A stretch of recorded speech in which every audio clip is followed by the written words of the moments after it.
On this week's show, we've got a wee bit of reselling news, a little bit of what's sold, and I'm going to answer some of your reselling questions.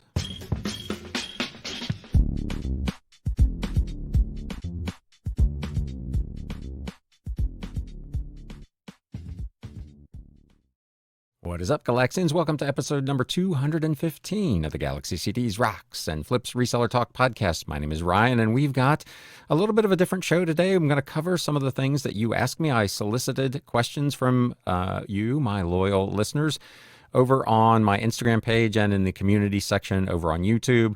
And also kind of mined some of the DMs and just various questions I've seen over the last few weeks. So we're going to do a little bit of a question and answer episode this week.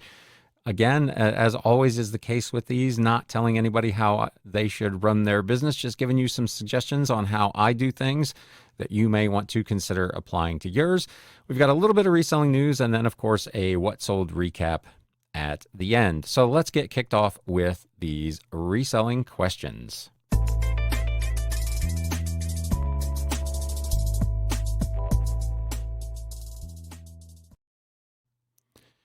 So these came, like I said, some of them from Instagram, some of them from YouTube, some of them were DMs. One, I think, is even someone reached out to me directly on eBay itself. So a little bit of a hodgepodge of stuff here. We're kind of going to go through them one at a time. Fred Mose 6199 over on YouTube. Quick question. When you get a watcher, do you send your offer immediately? How about on an item that you just added, or do you wait a bit of time? So in my case, I've talked about this a couple of times. I send offers pretty much immediately. Every time I get on to the eBay desktop app on my computer, which is probably 5, 6, 7 times a day, either checking a message or using List Perfectly to cross list. I pull items from eBay. Every time I go on there, I look at the tab in my Seller Hub that says eligible to send offers, and I pretty much immediately send offers. As I've talked about, I have a lot of long tail merchandise, but I'm not trying necessarily to collect this stuff. I want to move it as quickly as I can. So anytime I see somebody that comes into that eligible for offer thing, I send one out right away, even if I've just listed the item. I essentially have two different offers that I send out. If an item is currently on sale, because I'm running promotions every month on older inventory, I will offer an additional 10% off whatever the sale price is. And if it's a full price listing, which is generally for me anything that's been on my page for less than a year, I will send out a 15% off offer. And that is essentially all I do. And no, I don't wait. I just send them out immediately. The take rate on it is very, very low. I probably send anywhere from 25 to 50 offers out a day and sell maybe 3 or 4 things out of those offers. So it's a really, really minimal take rate. I think a lot of that, as most resellers will talk about, is that there are other sellers that are watching other sellers' merchandise to see kind of where things go, where things are actually selling, what kind of offers people are sending out, and so on. But I just send those out right away. Your mileage may vary, but like I said, my success rate with it it's high enough that I continue to do it, but it's not so high that I feel like there's any incentive to wait. Like I said, I'm just trying to get rid of this stuff anyway, and the fast nickel versus a slow dime. I'm all for moving these things as quickly as I can. So thank you, Fred, for the question. Next up, Busy Girl 2681. This was also submitted over on YouTube. I always enjoy your broadcast as well as your opinion, even though I only sell on one platform. Thank you so much. I always appreciate hearing that people get something out of these shows. Besides just me sitting here in my basement talking to my camera. It's nice to know what changes and additional fees that sellers are being charged. I don't list many books, but what is a trade book? And thank you. Enjoy your evening. Thank you for the question.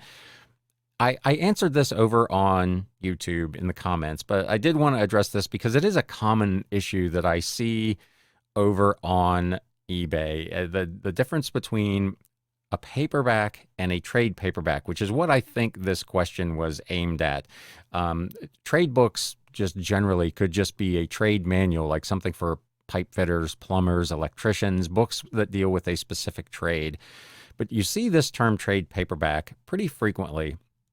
And I see a lot of sellers that inaccurately list regular, what you would call mass market paperbacks or just generically paperbacks as trade paperbacks. And I see more often than you would probably think a lot of negative feedback on those sellers having misrepresented the item as a trade paperback when it is actually not. And the difference between those two is a trade paperback is generally larger. It's a physically bigger book. It's closer in size typically to the original hardcover. It's a little higher quality cover, a little heavier cardstock, and as I said, it is a bigger physical book. The traditional paperback or mass market paperback is the one that most people would normally think of. That's the smaller. I wouldn't quite call it pocket sized, but it's maybe 4x6 rather than 5x7 or 6x10. So it's a much smaller book with much smaller paper, and the quality of the cover generally is a little bit lighter weight. So if you're listing books, I would advise you to be aware of those differences and don't list things as trade paperbacks that are actually paperbacks, because you do open yourself up to potentially some negative feedback. The trade paperback is kind of in a traditional printing situation, you would have the hardback, which is released first. The trade paperback would come out next as a slightly lesser expensive option. And then at the end, the mass market paperback, which is the cheapest, is the one that finally gets released. Not all books, of course, go through that. Some go directly to paperback. They're just pulps like old science fiction books and whatnot. But that's kind of the trend that you would see in that. So I hope that helped anyone else that's considering selling books to clear up the difference between a trade paperback and a paperback. Next up, this one came on Instagram from Mel. I went to an estate sale yesterday that had a large amount of books. It ends this afternoon. I was thinking about making an offer for whatever they don't sell. I have never done that before, though, and I know you mentioned doing that in an episode where you talked about buying inventory. How do you determine how much to offer? Thank you for the question. I did respond to her directly, but I thought this was also something that other people might get some benefit out of hearing. So essentially my process when I go to an estate sale is I'm trying to cherry pick out, obviously, the most valuable books that I can find in that sale.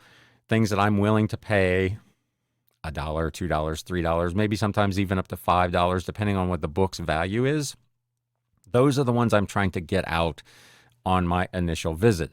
But while I'm doing that, I'm also looking at the total collection. How much stuff is there in this collection that I think I could sell for a reasonable price that maybe isn't worth paying $1, $2, $3 for? So things that might retail for, say, $5.99 plus shipping. I'm not trying to pay $2 for that. 50 cents, a quarter, that would make a lot more sense. So if I see that there's a collection in an estate that has a lot of those opportunities, that's when I would leave my information and make an offer at the end.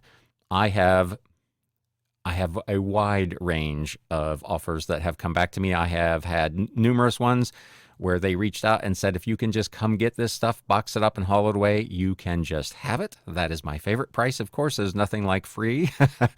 I've bought lots for 10 cents, 15 cents, a quarter, 50 cents. 50 cents is probably about as big as I've done as an offer on a post-sale buyout. Now, I have done bulk buys like at the estate sale. I just did one a couple of weeks ago for a huge lot of a couple hundred of the old science fiction books. They were asking $2 a piece for those. I said, if I took all of these, what could you do for me? They offered me 50% off, so $1 a piece for about 200 paperbacks. This was not post-sale, and I was able to take just the stuff I wanted. I didn't take all of the books. That's the other thing with these bulk buys. I offer to take everything. I don't just go back in and cherry pick out the best things. I take the entire collection, whatever's left, and then I deal with the stuff that is less desirable. In some cases, those books will ultimately end up being donated to a local thrift store. In a lot of cases, I will lot them up together, 2 or 3 books of a similar theme, economics books, nature books, books by the same author, and offer them at a discounted rate that I can save a little bit on the shipping and make the math make sense. And again, if you're paying 10 or 15 cents a piece for them and you can sell 2 books for $7 with customer paid shipping, it's not big money, but it adds up if you do 8 or 10 of those a day. So that's kind of my philosophy on that. Mel, if you're listening or watching, I'd be curious what you ended up doing. Did you make an offer? Did you buy the lot? And how is that working out? You can reach out to me again on Instagram, or if you're watching on YouTube, you can leave a comment there as well. But that's kind of my process. I pick out the best stuff I can find first, and if the collection at large looks like there will be sufficient stuff there that I can sell for $5, $6, $7, $8 or more, I will make an offer on the whole lot, and then I'll just deal with the junk, because there is inevitably some stuff that doesn't work out. Those buys typically also end up being kind of the lower priority buys. Most of my bulk buys, I have probably thousands of items currently in my garage from bulk buys, because I know they're going to be a mixed bag. I know there's going to be some decent stuff in there, but I know there's going to be a lot of not that great stuff, and it takes a lot longer to research through all of that. So I always work the stuff I cherry picked first, because I know that's the high value stuff. And if I get to a point where I run out of those, that's when I start working on the bulk stuff. We'll get to another question here in a couple of minutes that kind of addresses how I determine all that, but that's kind of my process there. So thank you again, Mel, for the question. Next up, from Buzzard Ben. Hello, Ryan. At what point do you decide that an item or items are not going to sell and you just end up donating them? So this is an interesting one, and I probably do this differently than most. When I do, like I was just talking about, that initial sort, I will decide right up front if an item doesn't have enough value to justify selling, that I will just immediately donate. So a book that looks like it's selling for $3 free shipping, for instance, on eBay, that's a total loser. You don't even pay for the shipping selling that item. That's not something I'm interested in doing. If I could sell 2 of those books for $6 plus shipping, that might be something that I would do. But for a lot of these one-offs that are really, really low value from a bulk buy, I just donate them pretty much immediately if I don't feel like I can build up a lot with them. Subsequent to that, however, I don't really get rid of much inventory, because every day, not 5 minutes before I sat down to record this episode, I got a sale for a couple of paperback books that I have in a lot that I've had for nearly 3 years. What I do is, as I've talked about kind of in the intro to this, I run a lot of promotions. Every month I have things, my older inventory, anything older than a year, is getting some level of discount. Sometimes I do a bulk and it's all 30% off. This current month I'm running tiers. So the oldest stuff is actually 60% off, and then it's 50, 40, and 30 as we get closer to stuff that is around a year old or older. I've right now got about 6,500 items on sale in my eBay store at one of those tiers, somewhere between 30 and 60% off. Obviously, the 60% off stuff is really, really old, but my money has already been made on the lot that stuff came from. So anything I'm able to get out of it is free money. I'm blessed that I have enough space in my warehouse that I'm able to accommodate all of that. That is not a strategy that will work for everyone. If you're working from your home and you have a bedroom or a basement or a small garage where you're trying to work out of, you probably are not in a position to accumulate 10,000 active listings that might have 15 or 18,000 items in them. So that's not necessarily a strategy that can work for everyone, but it has worked for me. And I do still regularly sell this older stuff that, again, is essentially free money, because the money has already been made on the lot where those items came from. So I'm not at a point yet where I've actually gone into my inventory and gotten rid of anything once I decided to list it. Let me know if you're watching on YouTube in the comments below if that's something that you think you would do if you had the space, or if you think I'm crazy hanging on to all that old stuff. But thank you, Buzzard Ben, for the question. Next up, Gray MSC. This question came over on eBay. Gray and I talk actually back and forth pretty regularly over on eBay. He sells mostly records. His note says, I sell records, CDs, and cassettes on eBay and ship media mail. I know you sell on Mercari and Etsy using cross-listing. I have over 11,000 listings. Would they be of any help to me? A faithful listener, Gray. Thank you for the message. As always, it's always good to chat with you. I answered him directly. but I thought this might be something that would be helpful. I've talked about this before. I do cross list. Shameless plug, affiliate link in the description and the show notes below for List Perfectly. If you want to try their cross-listing platform, I more than make my money back, usually within the first couple of days of the month. But I am very selective about how I do this. So Mercari, I pretty much cross-post everything over to Mercari because there's no listing fee. So it doesn't really matter. It's not costing me anything except for the 30 seconds that it takes to cross-list it using List Perfectly to get it over there. The software transfers all the pictures, the descriptions. I have to add a couple of things, update the price to include shipping, and I get on with life. So I move everything over to Mercari. Mercari continues to be a relatively small percentage of my business. It's probably 3 to 5% a month of my business, but that's 3 to 5% of my income that I would not be making if I wasn't doing it. So is it worth it? For me, absolutely. It's several $100s a month in profit.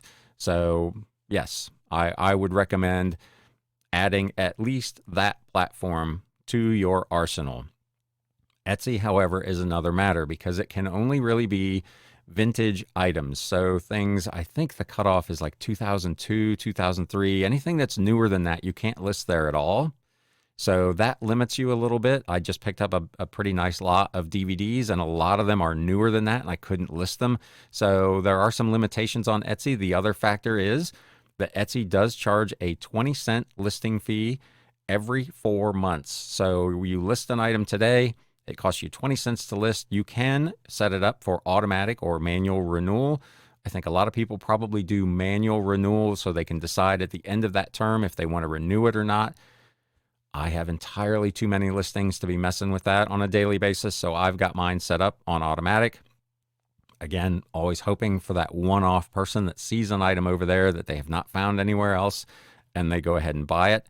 Etsy is probably close to 10% of my business every month, so again, it's nowhere near what I'm making over on eBay, but it's a significant amount of money that I would not be making otherwise. I had someone else reach out to me a while ago and asked about this. And for me, Mercari and Etsy alone are generating roughly $700 to $800 in free cash flow, net profit after all the expenses are taken out every single month for very, very little effort using the software to do the cross listing. So I would recommend that you at least look into definitely Mercari. And if you have kind of vintage items and items of higher value, the other thing I do over on Etsy is I don't list anything over there that's in that kind of sub $13 range. Everything I have over on Etsy is $12.99 or higher, other than like my print on demand stuff. So if I list a book and it's $17.99 and it's vintage, there's a good chance I'm going to put it up on Etsy as well. And again, it's a fairly significant amount of money for me, but you can't do everything over there. So there are some caveats there. Again, thank you for the question. I did have one other question that I failed to make a graphic for, and I did want to cover that. Somebody asked me how often I go sourcing, and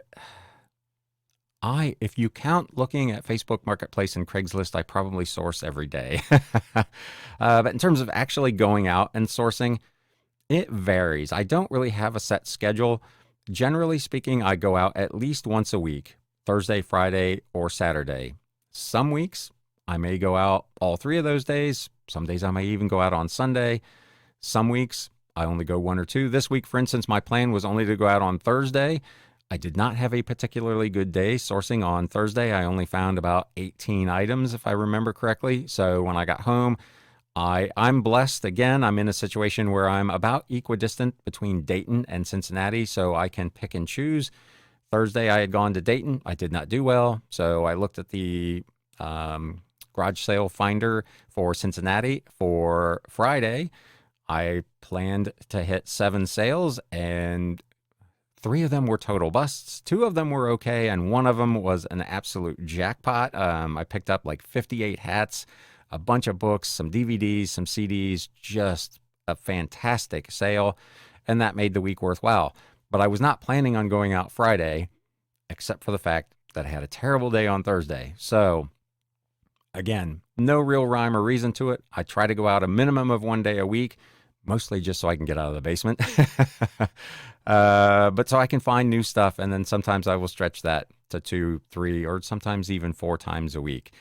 Usually during estate sale and garage sale season, during the spring, summer, and fall, I rarely hit thrift stores. I've gone to one thrift store all summer because there are so many other opportunities, frankly, that are better for me and books in particular than what I can find at thrift stores. Then during the winter months, when garage sales are virtually non-existent and estate sales do slow down a little bit, that's when I'll start hitting the thrift stores and really, really dive in to Facebook Marketplace, Craigslist, those types of things. So I apologize. I think that was Media Picker that asked that question, and for some reason I don't have a graphic for it. The last one we're going to hit here is from iBuyWNY. You seem to be putting up good quantity of listings. I'd love to hear you talk through your listing flow. I'm going to try to answer these kind of one at a time, and then I'm going to pull up some pictures if you're watching on YouTube. Do you start with the ISBN or the title? As I have talked about, both on my Instagram and here on this show, my personal feeling is that eBay's ISBN, and to some extent their UPC catalog, is so broken as to be virtually useless. So there are so many times that I'll put in the ISBN number that's on the book, and it will return a totally different title.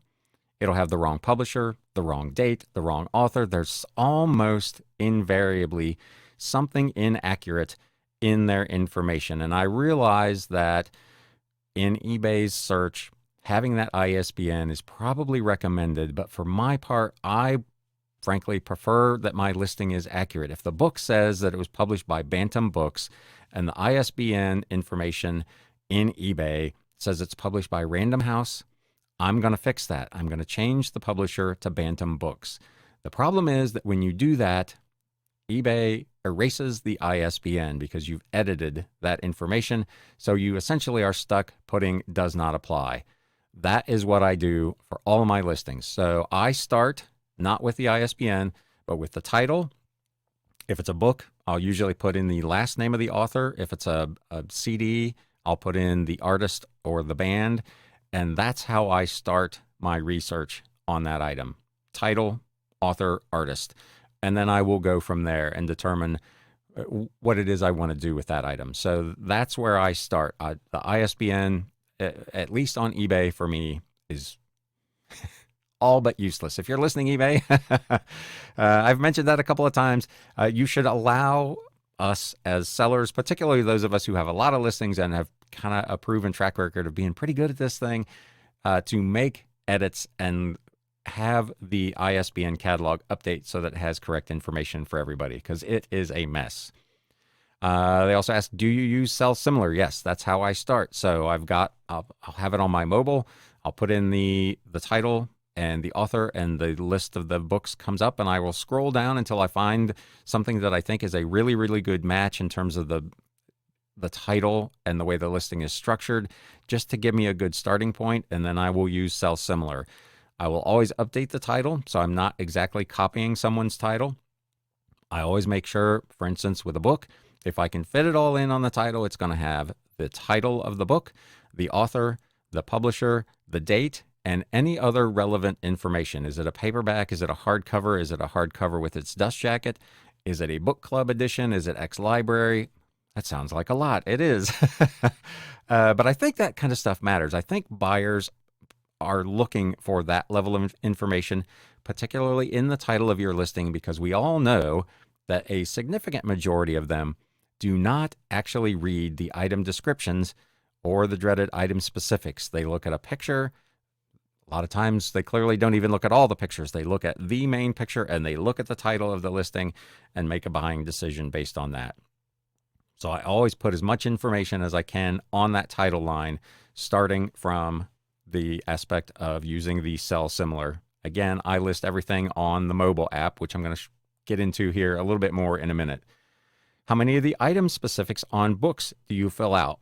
I fill out everything that I think is relevant. eBay does have a lot of stuff in there on various types of books that just does not apply, and I won't use those. I don't put in just a generic, not applicable, NA, doesn't apply. I'll just leave it blank, just to keep the process moving. If I don't think it applies, I will not use it, but I do put in everything that I think makes sense.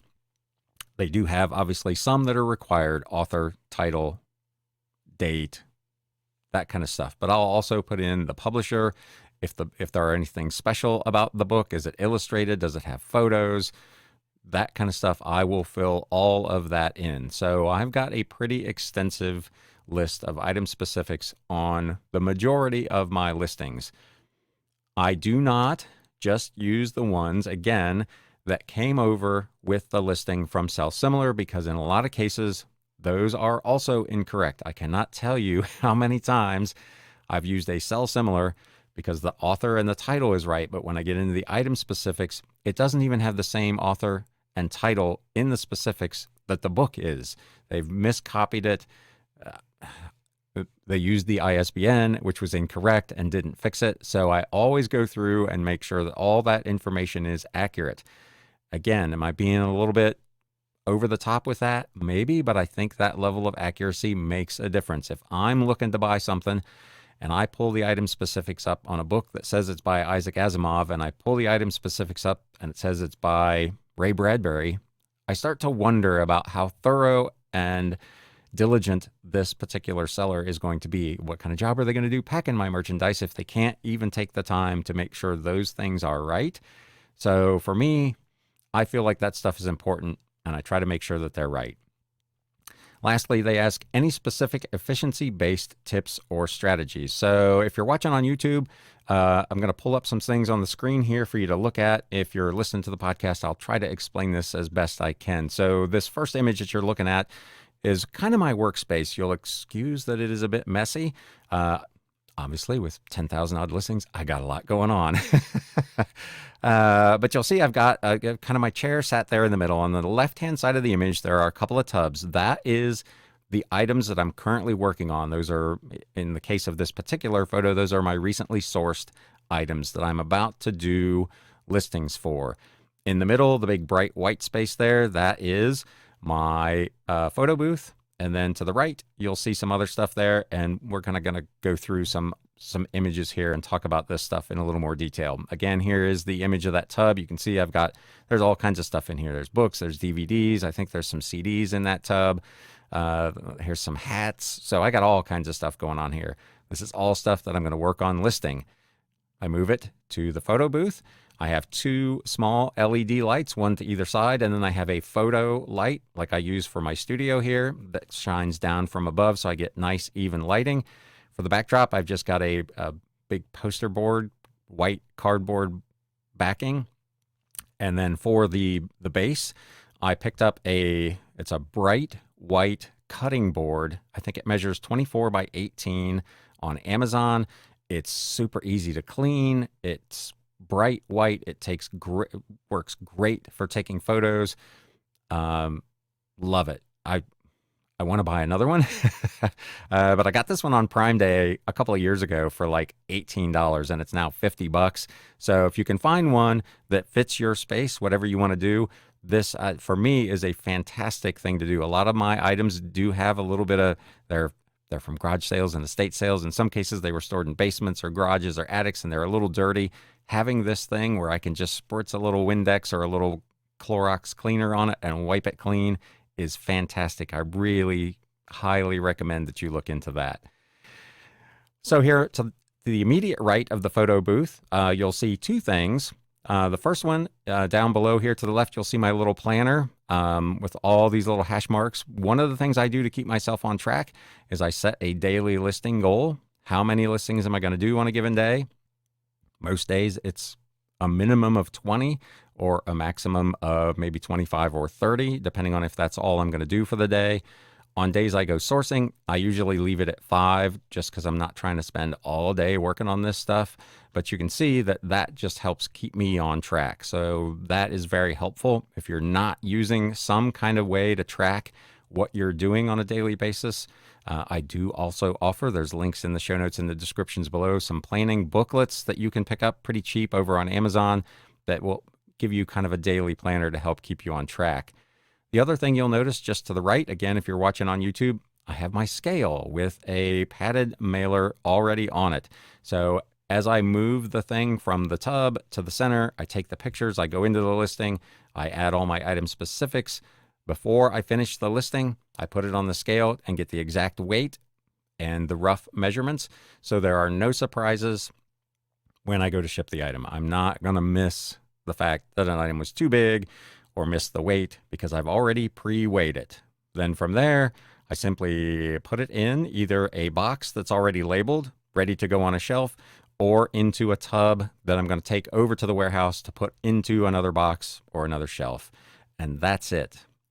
That process, having all of those things right there together and using the mobile app is kind of what allows me to get through 30, 35 listings on any given day.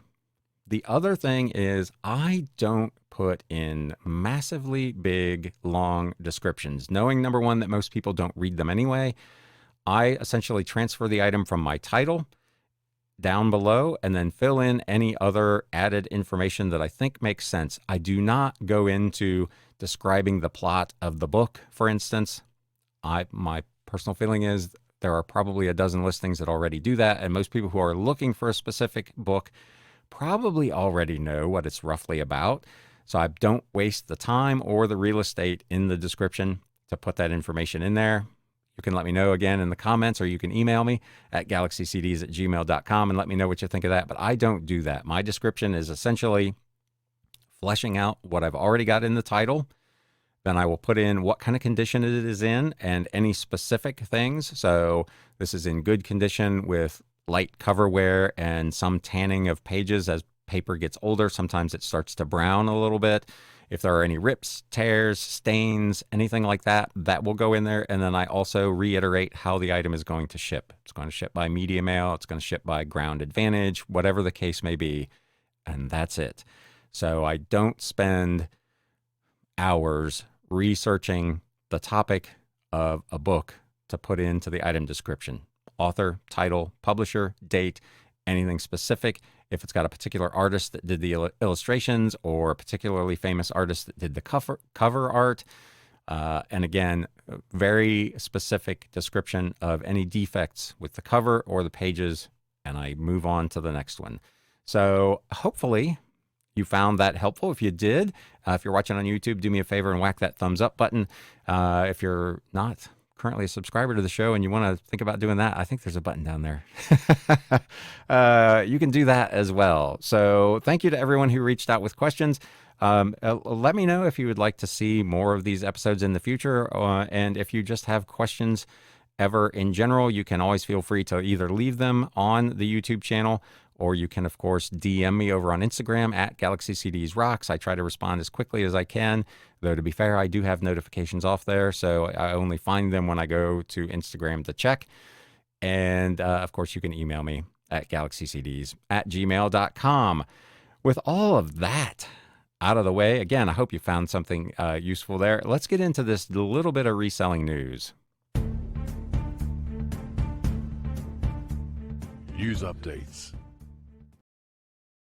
Just a couple of quick things here. We talked a couple of weeks ago about Amazon did not have USPS Ground Advantage as a shipping option, and last week they finally got it fixed. It works better if I leave the button pressed. So in mid-July, Amazon had informed sellers about the new USPS Ground Advantage offering, but told them it wasn't yet prepared to offer it through its buy shipping program, which lets sellers purchase shipping labels on Seller Central. On August 24th, Amazon finally updated the shipping label program to include Ground Advantage. The service was essentially the consolidated first-class package service, Parcel Select Ground and Parcel Select Cubic, into one service called Ground Advantage. It happened back on July 9th, so it took essentially a month and a half for Amazon to get this right. If you're a seller on Amazon, let me know. This article over on E-commerce Bytes indicated that some sellers were having problems with packages that they were taking to the post office that Amazon was still printing as first class. The post office had said they were going to accept those packages through September 30th, but it sounds like some local post offices maybe didn't get the memo. And we're giving some sellers some grief over that. So I don't know. You can let me know if you had any issues there, but Amazon has finally fixed that issue. And lastly, just two things in the news. The UPS Teamsters Union did ratify their 5-year contract, and the union then sent a warning to Amazon. UPS Teamsters have voted overwhelmingly in favor of ratifying the new 5-year collective bargaining agreement, making a historic milestone for the union. I said in the episode where I covered this that I saw no reason to believe that that was not what the outcome was going to be. And it was. The agreement received an unprecedented 86.3% support and is being hailed as a significant achievement in protecting and rewarding the more than 340,000 UPS Teamsters across the nation. All supplemental agreements were ratified as well, except for a single supplement in Florida, which covered just 174 members. The union will immediately renegotiate outstanding issues in that case to ensure that the National Master Agreement can go into effect as soon as possible. So good on, again, the Teamsters Union for getting things like air conditioning in the trucks for their drivers and better pay for their part-time workers and all the things that they accomplished in that. And good on UPS for recognizing that they needed to take a little bit better care of their people. So that is it in the reselling news. And now let's get into some what sold.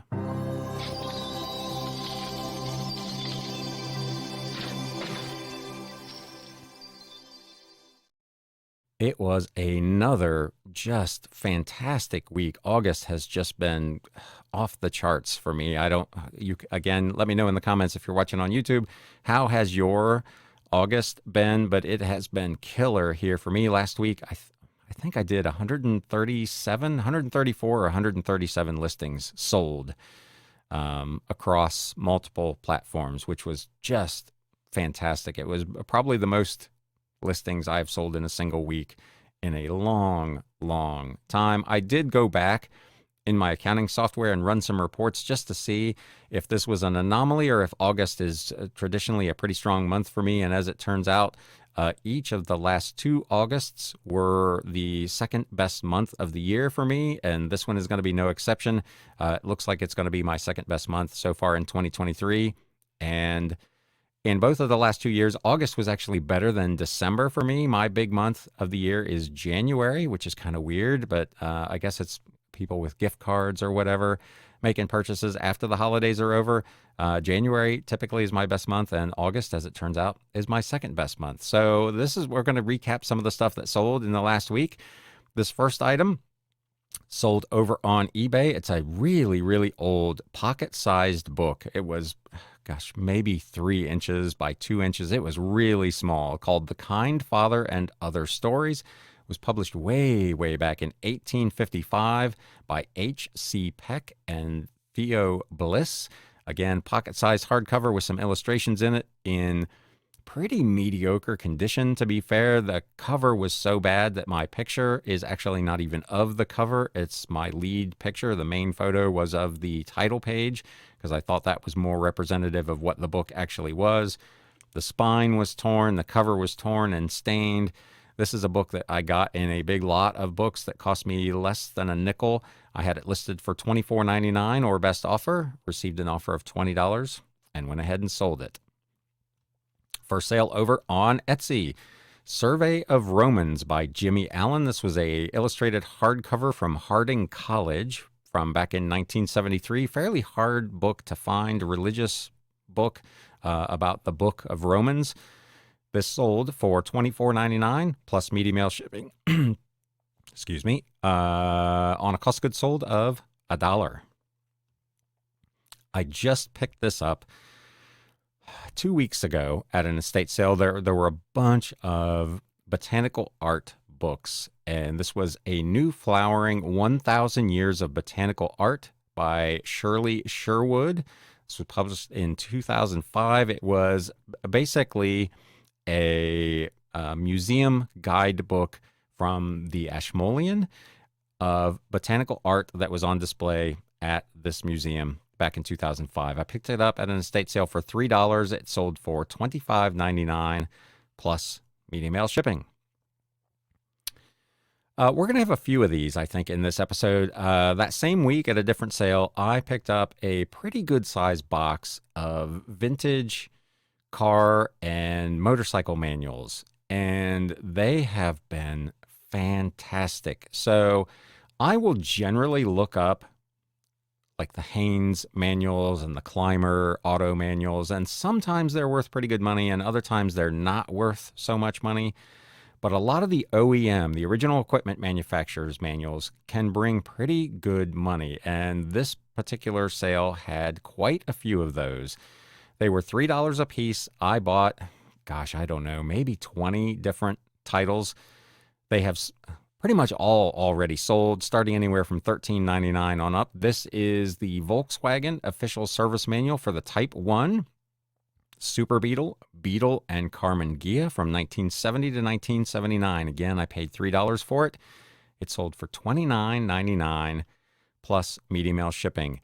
If it was in a little better shape, it probably would have brought a little bit more money, but these manuals were obviously used in a shop. They had some staining, oil thumbprints and that kind of stuff in them, but still brought really, really good money. So if you're out in a garage somewhere and you see some of these old OEM manuals, they're probably worth taking a couple of minutes to look them up.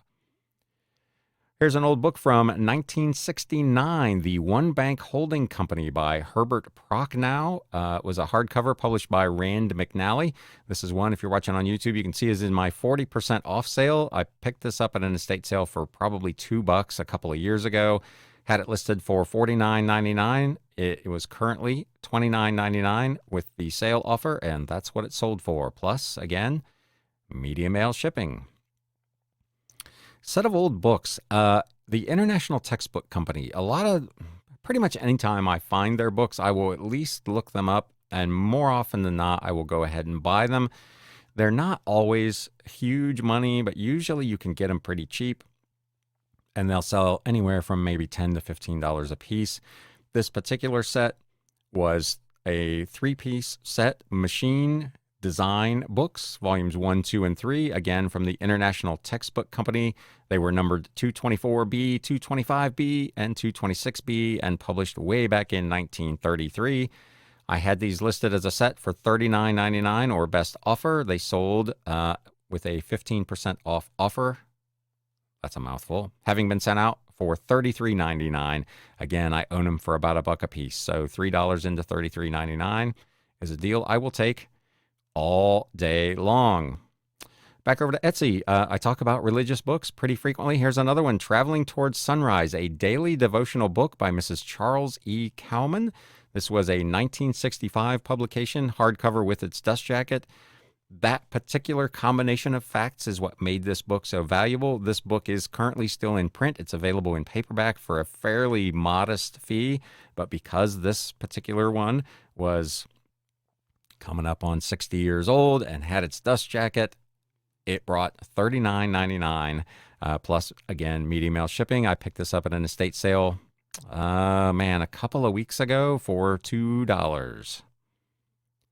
Another one of those shop manuals. This is another OEM manual from Kawasaki, the Kawasaki H Series shop manual, 6th revision from October of 1976. It covered several different motorcycles and from different years, the H1, the KH500, and the H2.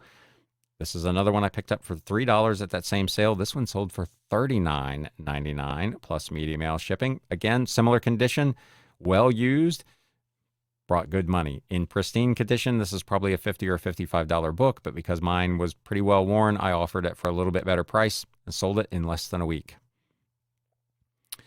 Another old book that I've had for quite some time, The Issues of American Politics by Orrin Skinner. This was a first edition hardcover from way back in 1873. It was published by the J.B. Lippincott Company. Again, I've had it for quite some time. I had it listed for $89.99. It was in my current 50% off sale and sold for $45 plus shipping. Neat old book. Again, if you're watching on YouTube, you can see this is not in particularly great shape. The spine, the cover have damage and staining. Again, it's from 1873. You're rarely going to find pristine copies of anything that old, but there is still demand for these. So I know I see it all the time at sales. People just walk by these old books and think, that's just a beat up old book. That's not worth anything. And I'll pick it up and look it up and it's worth 40, 50, 60 bucks. So uh, that's why I love selling books, to be completely honest. I can go to a sale. I've said this before. I can go to a sale on the last day and still make major, major scores for next to no money because most people are not looking at these things. A book from the 1940s, Camping and Woodcraft by Horace Gephardt. This was 2 volumes in 1 book, published back in 1943. A lot of cool old illustrations in it. This sold over on Mercari for $55 with free shipping. Again, as I talk about, anytime I sell something on Mercari, I don't use their shipping, mostly because they are charging a surcharge for media rate shipping. So I just do ship on my own and add the shipping fee to my retail price. So $55. This was part of a big lot of books that I own for 16 cents. Yet another of those OEM manuals, this time a motorcycle manual, Harley-Davidson Motor Company service manual for the FL and FX models from 1978 and a half through 1994. The part number for the book from Harley was 99482-84. Really valuable book. Another one, same thing, $3 lot. Had it listed for $64.99 plus media mail shipping. Received an offer of $55, which was kind of the minimum offer that I was willing to accept. So I went ahead and did just that. $55 out of $3. You can see again where these things start to add up over time.